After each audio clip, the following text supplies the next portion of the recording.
Hello everyone, welcome back to the sofa. Today I'm having a chat with Lucy Ann Hayes-Logan from Tucel Baharas, an expert in visas and all things Spanish bureaucracy related. Welcome to the sofa, Lucy.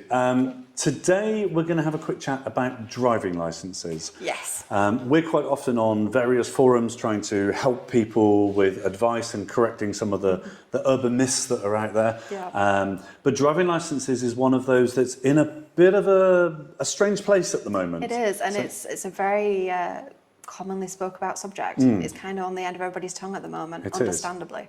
Now, today we're going to talk specifically about people who moved here before Brexit, so British citizens who moved here before Brexit, and then we can speak about people who are then moving here after Brexit and getting their correct visas. So let's start with people who moved here from the UK before Brexit.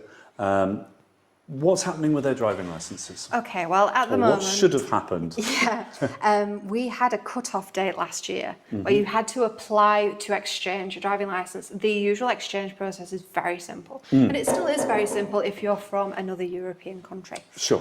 It's very standard, just a few forms and a medical kind of thing.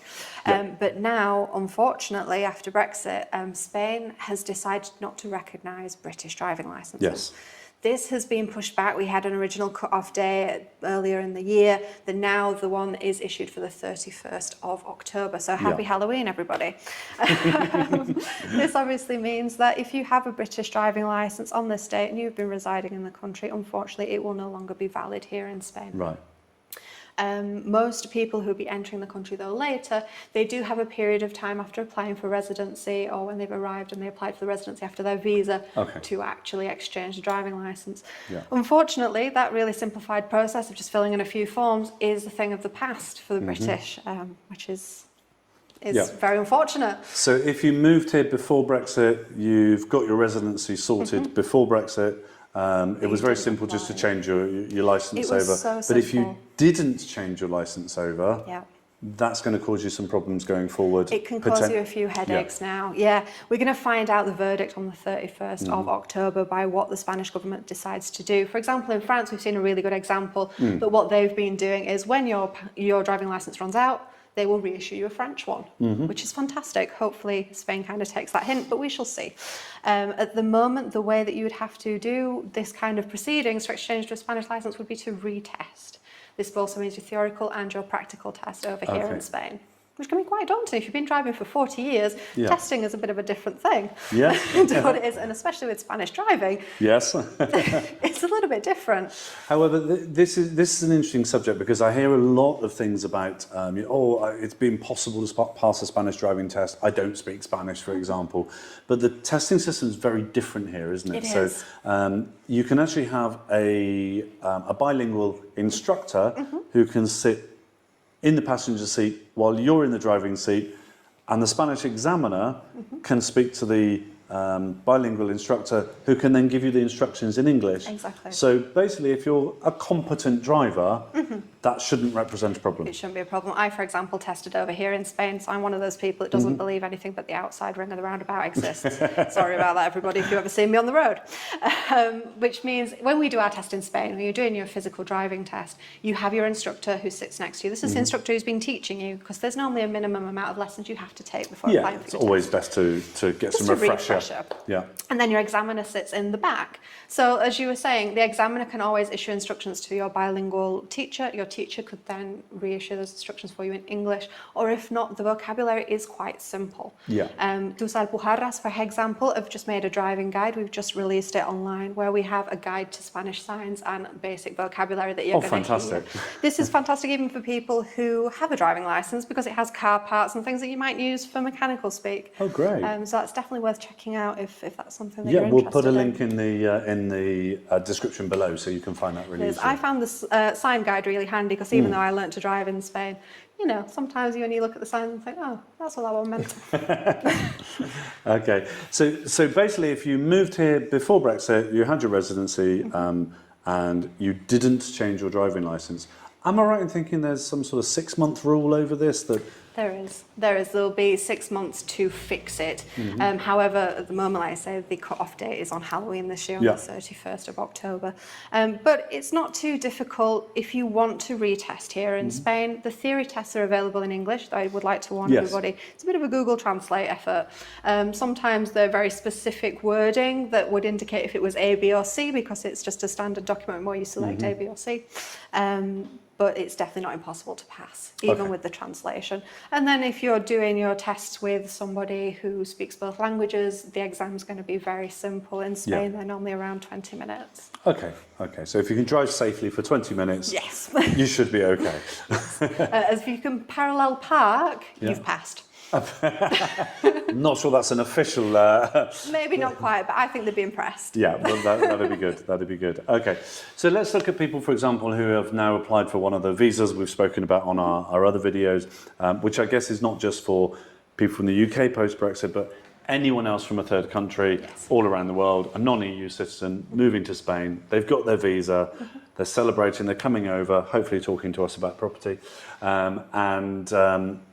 they're bringing a driving license from another country. What happens? They move here on day one.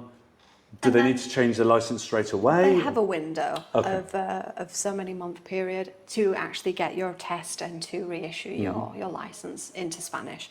Like I said, the examination is not too difficult. It shouldn't take too long to do. It's just a bit of a pain, especially if you're freshly moving over to get down. But they have given a nice window for people to be able to do this. And then obviously, if you are a member of the EU, if you're a very, very lucky EU member, your exchange is still really super simple. That's fine, yeah. So for the people who are coming from the other countries, what's the process? They get their visa before they come here. Presumably they're arriving with their foreign driving license. What do they have to do? They will start counting the days when they apply for their residency here. So it's not the visa from the visa issuing date, it's from the day that you receive your TIE document. Okay. And that's when they will start counting these months. For the proceedings, I normally recommend to go to a driving school. They're quite cheap out here in Spain, not too bad. Obviously, it depends who you go to. Again, it's a private sector, so people can, state their own prices as they see fit. First thing in Spain is you do your theory test. You're normally given a driver's guide, normally in Spanish.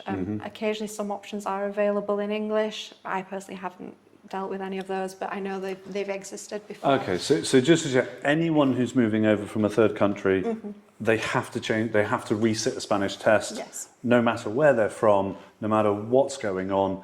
If you move here, under the current things might change in October, but any other country, you have to sit a new test. At the moment, At the moment, okay. Yes. Any third country at all? It's always been the case with people, for example, from Australia, etc. They've kind of always had to do this proceeding. Okay. It's quite easy.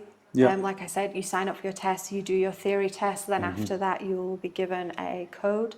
This code that you put into the DGT with all your information, it will come up with the words apto or no apto. Apto means passed, no apto means failed. And then you move on to a few driving lessons. After your driving lessons, you'll then test for that. And again, you'll get the apto or no apto. This normally takes a few days. Your instructor will normally say, oh, this Thursday they're releasing the results. You can check these at the DGT offices if you have one nearby, or if not, you can just check them online. Okay. And then as soon as that comes in, it doesn't take too long for your new license to get to you. Okay, so not too much for people to worry about, but if you're moving here on a visa with a driving license from a third country, can you drive straight away when you get here, or is there a period you have in order to pass your test? You have a period to pass your test. Okay. Is that weeks, months? It's a few months. A few months. Now, you've got enough time to manoeuvre around this, but it is something to keep in mind when you're moving out here. Check as well with your country's regulations, just in case they have any agreements with Spain. There's not too many countries that have this, but there are some. So there are some exceptions to the rule, but as with everything, it's probably best, if you're unsure, just to have a chat with yourself and find out. Definitely. Okay. And just finally, if there is no agreement made in October, does that mean that anyone here on a UK driving licence can no longer drive? Unfortunately, yes. It means your driving licence will become invalid. There we go. Let's see what happens on the 31st. But if you haven't done it already, I'd recommend changing it. It's not that difficult to do. I've done it myself. So thank you, Lucy, for your time on driving licences. And There'll be another update, I'm sure, coming soon on driving licenses. So don't forget to subscribe, hit the notification bell, and then you'll find out about things as soon as they become available with more news. Thank you for watching. Goodbye for now.